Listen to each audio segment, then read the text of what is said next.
last, guys, I am pleased to introduce the UltraSabers Flamberge. This is a customized version that I have right here. 36-inch blades, 4-inch side blades. That's a non-standard configuration. That costs you $10 a piece if you have UltraSabers cut it down for you. I've got the Obsidian V4 sound because a Kylo Ren sound font was a must for me, and if you're getting the light, then that will not be an option. While I would have liked the Emerald driver, I would have only used it in pulse mode, so since I wasn't planning on changing the colors, to me that wasn't worth the expense. For others who may have other cosplays besides Kylo Ren, or who may be planning to get the silver Flamberge that we have now seen is a Jedi variant per the Rebels trailer, the mid-season trailer, then that is something that you may want to look into if that suits your needs. Now, for me, I was trying to stay in budget. I could have gone with the pointed tips here. I know I've seen that. It looks great. But again, for me, I really wanted to put the money where it counted, which was going to be on the sound. So, what I'm going to talk about for the rest of this video is going to be 5 main areas. The dimensions, the handling, customer service, the shipping, the assembly and maintenance, and throughout, you're going to hear some of my tricks for dealing with FedEx. Let's talk first about the dimensions. I mentioned again, this is the 36-inch blade I had here. It also comes in the 40-inch option. I opted not to go with that due to my height. I'm actually only about 5'5", 5'6" with my boots, so I'm probably about the world's shortest Kylo Ren. But that didn't stop me from getting a big honking saber here. So, the dimensions of the hilt itself are 14 inches from the pommel to the end of the main blade emitter, 5 inches across the crossguard from plasma vent to plasma vent. Blade depths are going to be 4 inches, the blade sitting in the emitter here, 4 inches for your main blade, approximately 3/4 of an inch for your crossguard blades. Now, what you're seeing right here, I actually have these resting out just slightly. This is kind of a display position. I would not have these resting out like this if I were going to be doing any serious dueling or sparring with this, because that leaves the emitters free to rattle around a bit. But if I have it out just for display purposes, I rest it about an extra 1/4 of an inch out just for appearances. So, one of the first things you're going to want to take into account if you're planning to order one of these. First, again, I'm about 5'6" with my boots, and you can see where this comes up to on me. I actually had a pretty good idea of it beforehand, because what I did, I got a tape measure out, and I did the math. Again, 36-inch blade, so you subtract 4 inches for the blade depth. Here, you're looking at 32 inches of exposed blade, 14 inches of hilt. So you add that up, and from tip of the blade to the end of the pommel, you're looking at 46 inches. That is 2/3 of my height. For a long sword, that's about right. I've seen women fighting in historic European martial arts styles, and I've seen their long swords come up to not too far off from this on them. So if you're going to get a 40-inch blade, bear in mind you're going to be going 4 inches beyond what I just outlined. So that would be coming up to about here on me. So that's definitely something you want to think about if you're planning to order one of these. I would probably say that unless you're getting it as a display piece, most people are probably going to want to go with the 36. Some people who are taller probably do fine with the 40. Now, one of the options I did consider was having this cut down to 32, but proportionally, I ended up not doing that, because what that would end up doing, you'd have 28 inches of exposed blade, and that would essentially have a 2-to-1 ratio of exposed blade to hilt, and for the Kylo Ren look, I didn't think that was going to be right. So I ended up going ahead and getting the longer blade, even though I know very well at my height that is going to put a limit on spinning. You can see I can get certain over-the-head maneuvers just fine, but at the same time, even if I'm going to do a spin like this, you can see I have to really hold my arm up here for that to clear the ground. For somebody that spinning is very important to, who is my height, this may not be the weapon that you want to use for that, but again, for me, that didn't really matter. I was a little more interested in the longsword style. So, again, there's kind of a trade-off that you have to make, and for me, it was okay to do that. Now, what's kind of funny that you might want to see is the blade I had been working with a little bit beforehand. It doesn't even compare. Look at this. This is just this wooden waster. I mean, it's actually kind of hilarious next to my Flamberge. One thing I do particularly like in comparison for me, I know it's kind of funny for someone my size, but I really do like having the two-handed handling of this. You can see I actually have fairly large hands for a lady, so I don't have any problem getting a good solid grip on this. And as far as dimensions, you're looking at about 1.5 inches across. That's the diameter of your grip there. So, so again, you can see there's just no comparison between something like this. This is about 28 inches here, and not very much on the grip at all. I mean, I could just barely two-hand this, but the freedom that the Flamberge affords me to really move around on that hilt is so much better. So, you don't have to look at it anymore.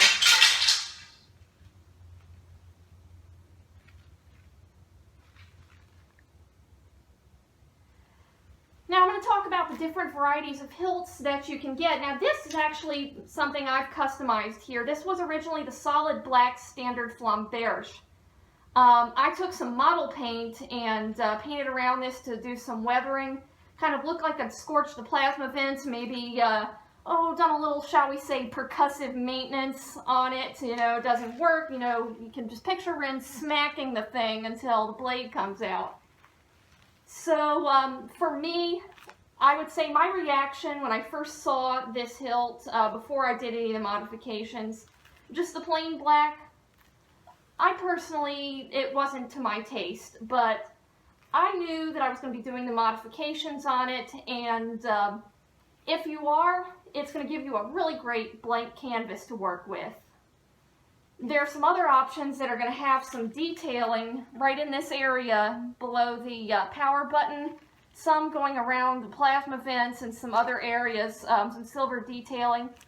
There is another version that is completely silver, which is kind of like what we've now seen in the Rebels trailer. And then finally, the V2 Flamberge is got some detailing around the grip as well. It is a beautiful piece to look at. At the same time, though, I've heard some comments from some on the forum that it may not have the most comfortable grip. This, again, I want to emphasize, has a very comfortable grip. I am very pleased with this.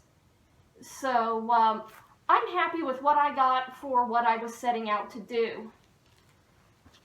So, I'd like to talk now about the customer service story. UltraSabers was going through a very rough time when I placed this order because, as you can imagine, they got completely slammed with orders from The Force Awakens. And as you can imagine, any small business in that position is going to have to scale up their operations in extremely short order. And you're basically going from a small business to a medium-sized business just literally overnight. The existing manpower, the supply chains, workflows, and their standard operating procedures were probably not designed to cope for that kind of workload. That's not an insult. That's just a fact about any business that's in that position. In fact, for those of you who watch Shark Tank or Dragon's Den, which was the original in Canada, I believe. This is one of the questions you even hear the Sharks talk about. They ask how the company is going to handle that scaling up challenge.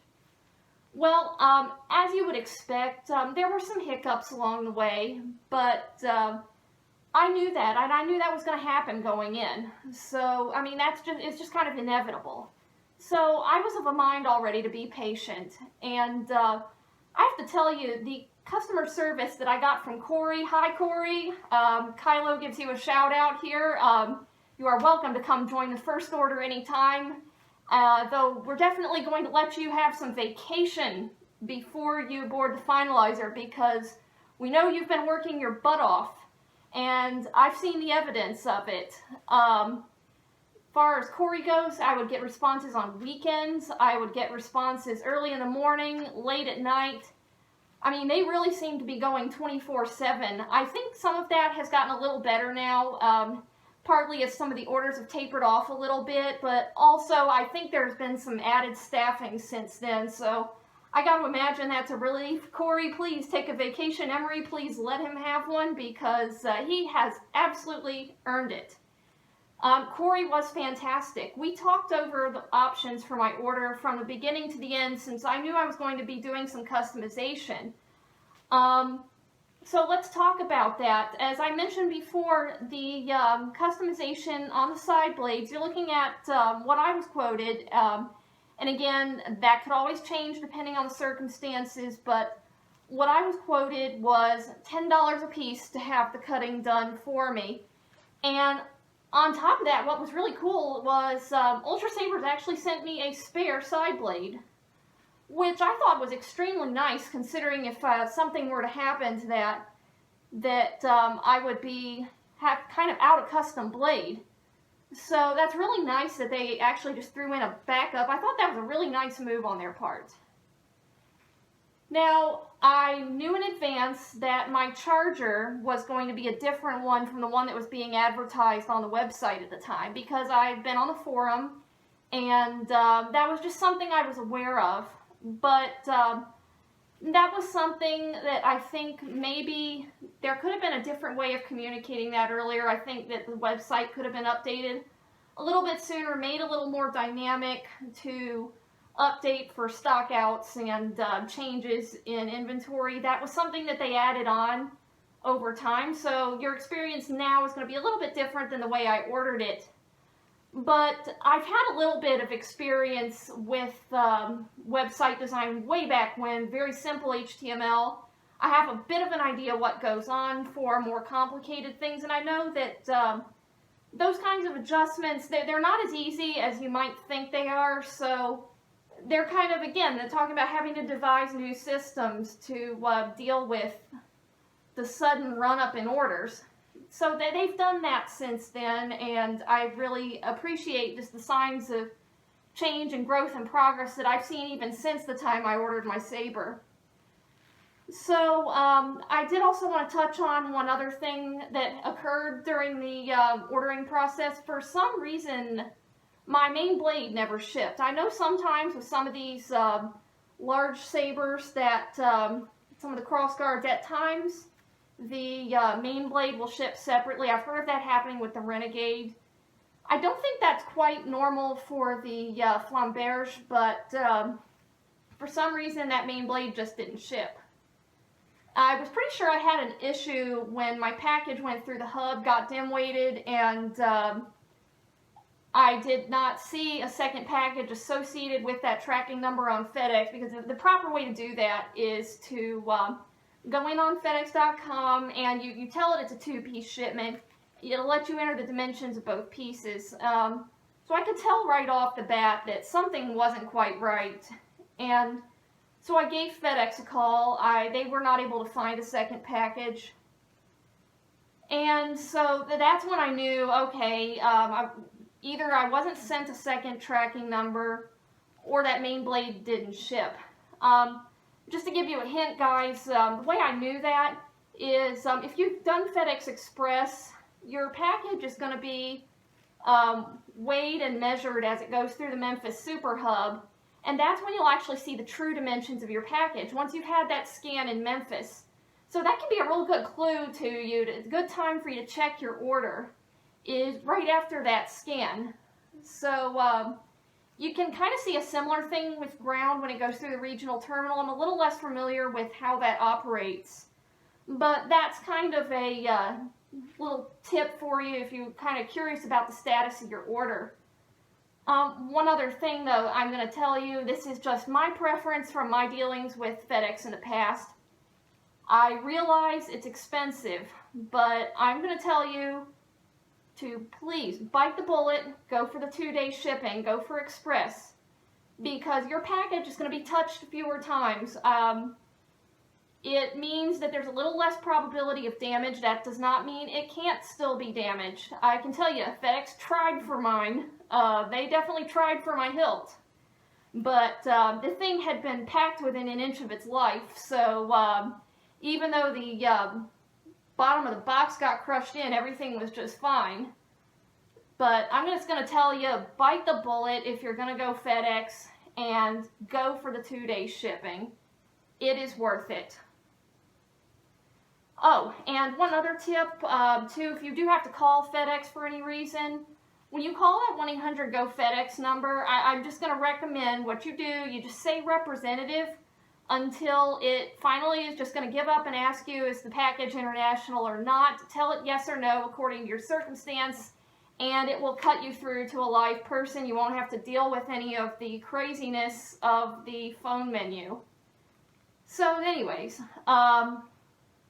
package shows up at FedEx office. I had actually done it as a hold it location, which meant that this thing was not going to show up on my doorstep. I wasn't going to have to worry about trying to sign for it, which they do require that you sign for all your sabers. UltraSabers does have direct signature as a feature.